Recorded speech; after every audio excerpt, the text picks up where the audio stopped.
In November, Embracing Age will be 10 years old.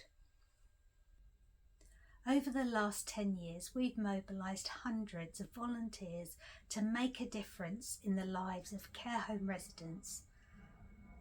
We have volunteers going into care homes to befriend care home residents. And we've got lots of creative volunteers who make cards regularly to send to care home residents, and people who knit and crochet, who've made blankets and shawls, hats and all sorts of goodies to give to care home residents. And as we celebrate 10 years, we're remembering one of the first residents that we found a volunteer for, and her name was Rose.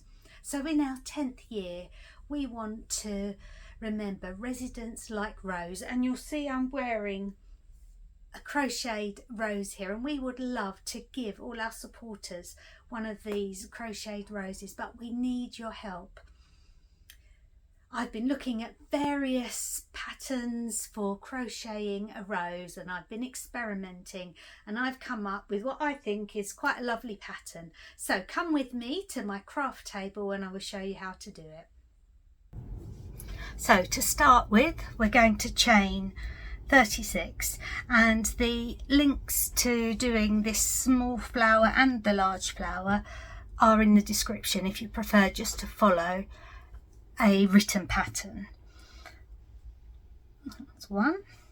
Now while I'm chaining these 36, I'll tell you a bit about Rose. She was one of the first residents we ever found a volunteer for, and she lived in a care home, and her room overlooked a beautiful park, and every day she would watch the people walking in the park, and she loved nature, and her big desire was to be able to go to the park herself, and she'd even bought a wheelchair hoping that someone would take her.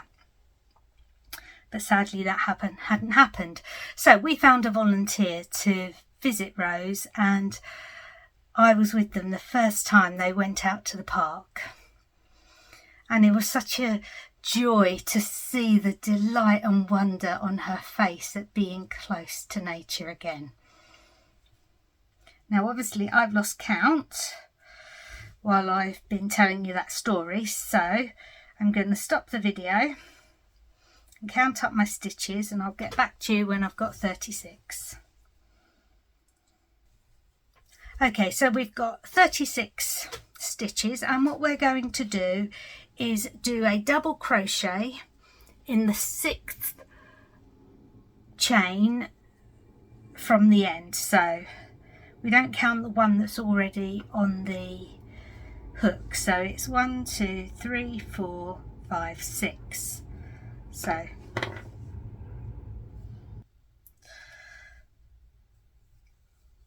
yarn over through 2, yarn over through 2, and that actually counts as our first double 3 chain and then another double crochet. So then we're going to count 2 stitches, 1, 2, and in the third one we're going to do a double crochet, 3 chain, and another double crochet into the same stitch.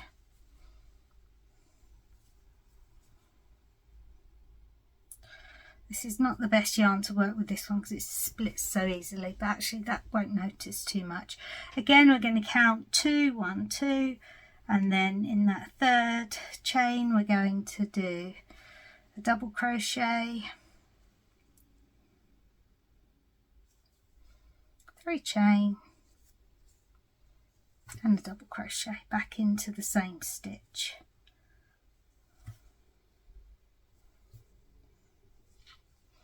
Now you're going to do that nearly all the way to the end except for the last 2 lots, so I'll come back to you in a few minutes when I've got towards the end.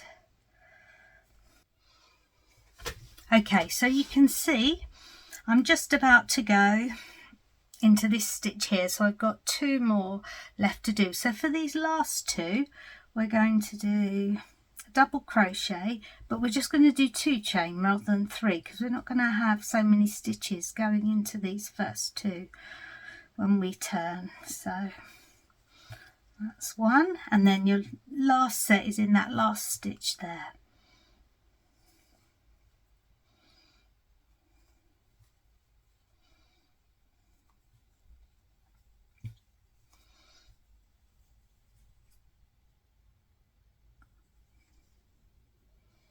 Bit fiddly that last one, but there we are. Then we're going to do one chain to turn, and then turn your work, and you're now onto your next row. So that's what that first row looks like. Then what we're going to be doing, lots of double crochets, clusters of double crochets into all of these chain spaces. And in these bits between the V's, we're just going to be putting, you can either put in there a slip stitch or a single crochet.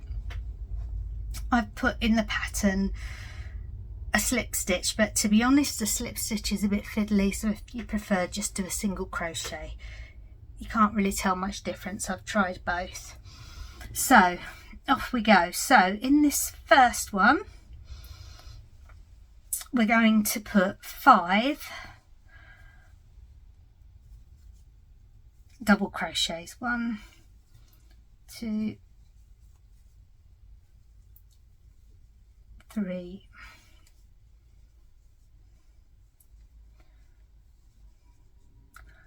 4, 5. So that's our first one. So it's in this, this upside down V here. I'm going to do it as a single crochet here, but you can do a slip stitch as well. And then in this next one, we're going to do 5 as well. These are going to be the center of our rows, so we're making them a bit smaller.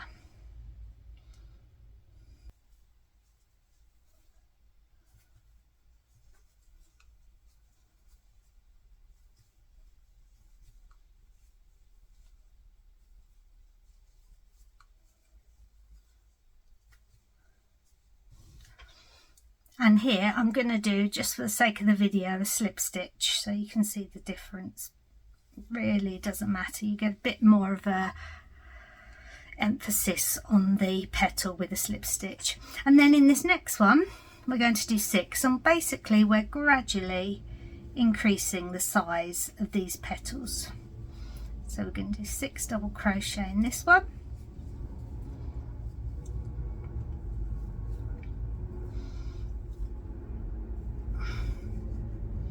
1, 2, 3, 4, 5, 6. And again we put a slip stitch or a single crochet there. And then in the next one we're going to do 7. So we're going to do 7, 7, 8, 8, 9, 9, 10, 10 with our single crochet or slip stitch in between. So come back to me when I've done this and I'll show you what to do next. So you'll see that what I've got here, I've got to the end of my last loop. I'm going to get the scissors, leave yourself a bit of a length at the end, and then just pull it through. And you'll see that it's naturally wiggles round. So what I'm going to show you now is how to put it together.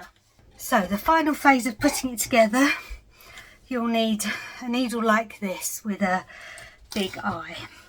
So the little petals go in the middle and the big petals on the outside. So this bit's a bit fiddly, but what you're basically going to do is just twist it around and try and keep that row at the bottom gradually spreading outwards like that. And there you have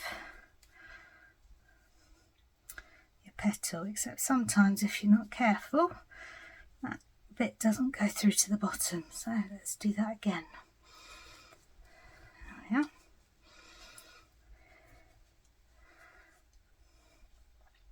There. And then what we're going to do, we're going to thread our needle, and you don't have to be too delicate about sewing it up because it's not going to show anyway, so make sure you try and get all the layers as you go through, and then I just kind of go in and out really all the way round, making sure I'm getting every layer as I put the needle back and forth. You see why we need to leave quite a good length of thread and yarn at the end to do it.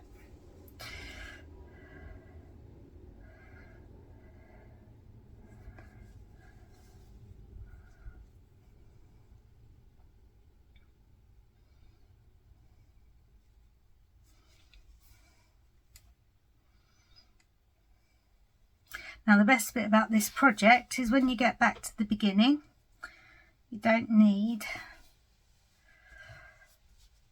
to weave in the ends because we're going to be using the ends. Maybe just tie them together in a knot like that. We're going to be using the ends to create brooches and various things, and so this is what we're after. And what we want to do, as I said, is give one of these to each of our supporters to say thank you and to raise awareness as well. We're calling it a rose for Rose, and the idea is that we raise awareness of care home residents like Rose and the benefits of visiting care home residents and sending cards and doing all the other wonderful things that we do to connect care home residents to the local community. Ideally, what we'd like is all the roses to be in some sort of shade of red. So this one you can see is a bit orangey. I've got a different shade of red here. So reddish colours is what we're after. If you've got any questions, you can email me on info@embracingage.org.uk, and in the description it will tell you where to send your roses to. All that's left for me to say is thank you to all of you who've already knitted and crocheted so many things for us and ultimately for care home residents.